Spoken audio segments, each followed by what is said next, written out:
नमस्कार, ये है कहानियों का संसार किस्सा कहानी। मैं हूँ भारती कुमारी और आप सबके लिए लेकर आई हूँ परिणीता का 12वां भाग। 11वें भाग में आपने सुना कि शेखर अपनी माँ को लेकर जो पहाड़ों पर गया था, उन्हें अजीर्ण की दिक्कत है तो वो पहाड़ों पर हवा पानी बदलने के लिए जाते हैं हर साल।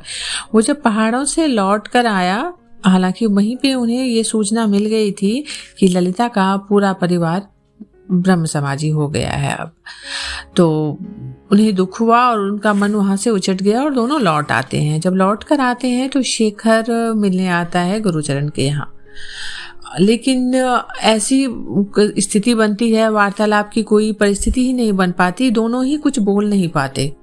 कहने के लिए दोनों के ही पास बहुत कुछ होता है, लेकिन कह नहीं पाते दोनों।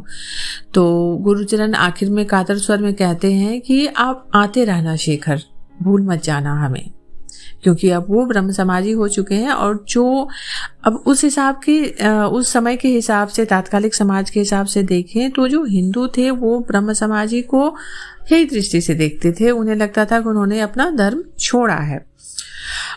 इस वजह से वो उनका आपस में रिश्ता खत्म होता है। जब पिछले भाग में आपने सुना कि जो शेखर के पिता थे, उन्होंने बड़ी सी दीवार खड़ी करवा दी थी, रास्ता बंद करवा दिया था, जो दोनों परिवारों का आपस में रास्ता था छत के रास्ते से आने जाने का।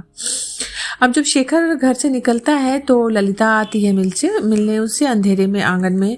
तो उन दोनों के बीच बात होती है। हालांकि वहाँ भी बात मीठी होते होते कड़वी ही पहुंच जाती है। शेखर उसे व्यंग के स्वर में कहता है कि तुम्हारे मामा ने तुम्हें बेच दिया है, क्योंकि शेखर को ऐसा लगता है कि ललिता के मामा ने गिरीन्द्र से उससे पैसे लिए हैं और ललिता का रिश्ता उससे तय किया है। ललिता कहती है कि मुझे कोई नहीं बेच सकता सिवाय तुम्हारे, तुम अगर चाहो तो मुझे बेच सकते हो। और ये एक संशय, एक शंका और एक कम्युनिकेशन गैप और एक स्त्री के आत्मसम्मान दोनों के बीच में थोड़ी तनातनी वाली स्थिति हो जाती है। और ललिता भी बहुत गर्वीले भाव से कहती है कि अगर तुम बचना चाहते हो मुझसे तो ठीक है, तुम बेच भी सकते हो मुझसे बचने के लिए। और ये कह के वो चली जाती है। अब आगे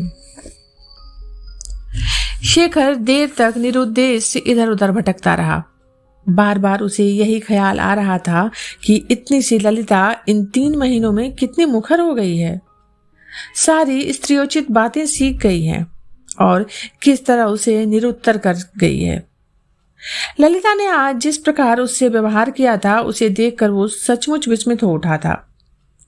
पराजित होने के कारण उसे ललिता पर क्रोध भी आ रहा था, लेकिन वो यदि शांत भाव से विचार करता तो उसे पता चल जाता कि उसे क्रोध ललिता पर नहीं, अपने ऊपर आ रहा था। वास्तविकता ये थी कि ललिता को चाहने के बावजूद शेखर अपने माता पिता के डर से ललिता से विवाह करने के लिए मानसिक रूप से तैयार नहीं हो पाया था।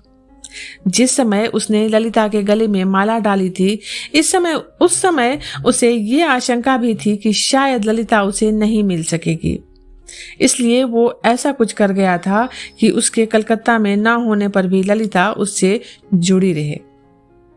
लेकिन कलकत्ता लौट आने के बाद उसे ये लगा कि ललिता के ओर से कोई हिचक नहीं है। अब शायद ललिता को छोड़ना उसके लिए मुश्किल होगा। ललिता को स्वीकार करना भी उसे उतना ही मुश्किल लग रहा था। यहाँ इतनी दूर में लेखक ने कितने अच्छे से शेखर के मनोभाव को समझाया है कि पिछले भाग में आपने सुना कि शेखर ललिता पर व्यंग कसता है, तो ललिता भी उसका जवाब देती है। फिर जब वो सोचता है तो उसे लगता है कि नहीं, उसे गुस्सा ललिता या उसके परिवार पर नहीं आ रहा, उसे गुस्सा तो खुद पर आ रहा है, क्योंकि वो ललिता को बहुत चाहता है और अपने परिवार और समाज के डर से ललिता को स्वीकार नहीं कर पा रहा है। और जो उसने माला डाली थी ललिता के गले में, ललिता ने गलती से डाली और शेखर ने जानबूझकर डाली, क्योंकि उसे अपनी माँ के साथ 3 महीने के लिए घर से दूर जाना था। तो उसके मन में ये भी भाव था कि कहीं ललिता से उसका बंधन टूट ना जाए, इसीलिए उसने ललिता को खुद से बांधे रखने के लिए वो माला फिर से ललिता के गले में डाली और उसे एहसास दिलाया ललिता को कि अब हमारे बीच एक रिश्ता है, ताकि ललिता बंधी रहे उस रिश्ते से। श्याम बाजार वाला संबंध टूट जाने के बावजूद नवीन चंद्र उसके लिए पैसे वाले नए रिश्ते ढूंढ रहे थे। इधर गुरुचरण बाबू के ब्रह्म समाजी हो जाने के कारण शेखर की ये आशा भी टूट गई थी कि वो माँ को प्यार मनोहार से समझाकर पिता को इस बात के लिए राजी करवा लेगा कि वो शेखर और ललिता की शादी की सहमति दे दे। अब तो उसे लग रहा था कि उसके लिए ये भी संभव ना होगा कि वो माँ को ही राजी करा ले। अब तो ये बात मुंह से भी नहीं निकाली जा सकती थी।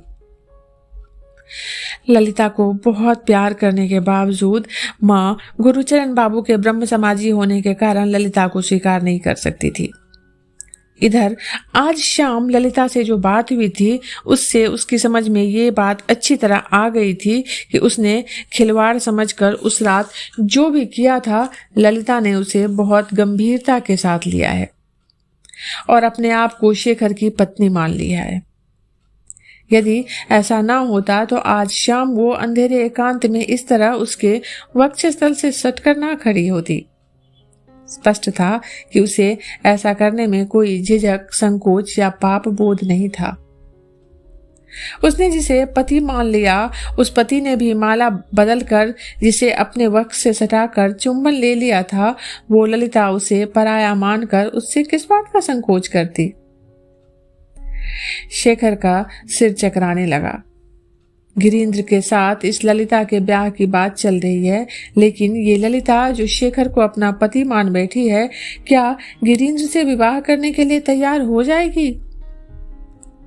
ललिता के इनकार करने पर सब लोग उसके इनकार का कारण पूछेंगे और कहीं ललिता ने गिरीन्द्र से विवाह ना करने का सही कारण बता दिया तो वो घर और बाहर अपना मुंह कैसे दिखा सकेगी?